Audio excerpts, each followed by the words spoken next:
ഫിൻസ്കോമിൽ എത്തിയത് I think വലിയൊരു ഭാഗ്യമായിട്ട് കാണുന്നു. ഇവിടെ പഠിക്കുന്ന സമയത്ത് എനിക്ക് കൂടുതൽ തോന്നിയത് റിയൽ ടൈം എക്സ്പീരിയൻസാണ്. പ്രാക്ടിക്കൽസ് ചെയ്യുമ്പോഴാണ് റിയലി നമ്മൾ വർക്കിലേക്ക് ഇറങ്ങി ചെയ്യുന്നത് പോലെ ഒരു ഫീലായിരുന്നു കിട്ടിയത്.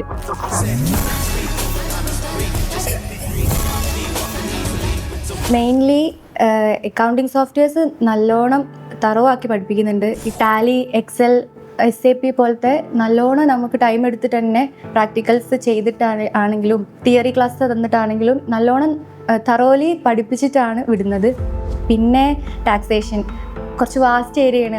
എൻ്റയർലി ഡിഫറെൻ്റ് ആണ്. നമുക്ക് പുതിയ കാര്യങ്ങളാണ് അവിടെ ചെയ്യാനുള്ളത്. റിട്ടേൺസ് ഫയൽ ചെയ്യുന്നത് സിമുലേഷൻ സോഫ്റ്റ്വെയർ വഴിയാണെങ്കിലും ആക്ച്വലി നമ്മൾ എങ്ങനെയാണോ ഒരു സൈറ്റിൽ കയറിയിട്ട് നമ്മൾ റിട്ടേൺ GST ആയാലും ഇൻകം ടാക്സ് ആയാലും ആ ഒരു എക്സ്പീരിയൻസ് ആയിരുന്നു. ഞാൻ നേരത്തെ പറഞ്ഞ പോലെ റിയലി നമ്മളൊരു വർക്ക് ചെയ്യുന്നത് പോലെ തന്നെ ആയിരുന്നു ഫീൽ. കുറച്ചുകൂടി കോൺഫിഡൻ്റ് ആയിട്ട് പുറത്ത് പോകാൻ പറ്റുന്നതാണ് തോന്നുന്നത്. കാരണം UAE VAT ഒക്കെ ഇതിൽ ഇൻക്ലൂഡഡ് ആണ്.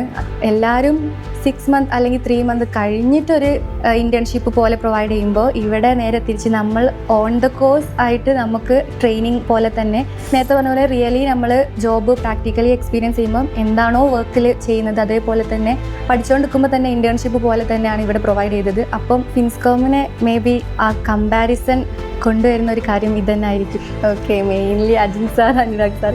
സാറെ വിളിച്ചു കഴിഞ്ഞാൽ സാർ എപ്പോഴും അവൈലബിൾ ആണ്. ഞങ്ങളെടുത്ത് വരും, ഫുള്ളി കംപ്ലീറ്റ് ചെയ്ത് ക്ലിയർ ചെയ്ത് ഓക്കെയാണ് പക്കയാണ് നോക്കിയിട്ടേ ബാക്കി സാറ് പോവുള്ളൂ. പിന്നെ അജിൻ സാറ് CA ആണെന്നുണ്ടെങ്കിലും CA എന്നുള്ളൊരു റെസ്പെക്റ്റ് നമുക്ക് എപ്പോഴും ഉണ്ടാവും. പക്ഷെ സാറെടുത്തു നിന്ന് വരുന്ന ആ ഒരു ബിഹേവിയർ ഭയങ്കര ഫ്രണ്ട്ലിയാണ്.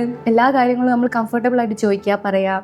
ഫാക്കൽറ്റി എന്നുള്ളതിനുപരി ഒരു ഫ്രണ്ട്ലി കമ്മ്യൂണിക്കേഷൻ ആയിരുന്നു ഞങ്ങൾ. അനുരാഗ് സാറായാലും കാർത്തിക് സാറായാലും അജിൻ സാറായാലും ഒക്കെ. അപ്പോൾ അത് ഭയങ്കര അടിപൊളിയായിട്ട് തോന്നി.